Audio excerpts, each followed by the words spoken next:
嘅一個我哋叫有場面嘅首映，因為我哋認為我哋套片值得咁樣做，我哋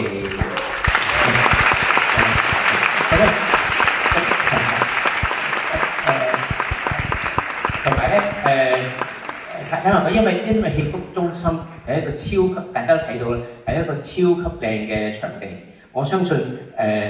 以前都唔應該好少人喺度會辦首映嘅。我哋今日好榮幸，非常非常感謝西九戲曲中心能夠俾我哋借個地方俾我哋做，但係我都要講句因為始終戲曲中心唔係一個經常放電影嘅地方，咁所以咧如果有些少瑕疵，請大家多多包涵。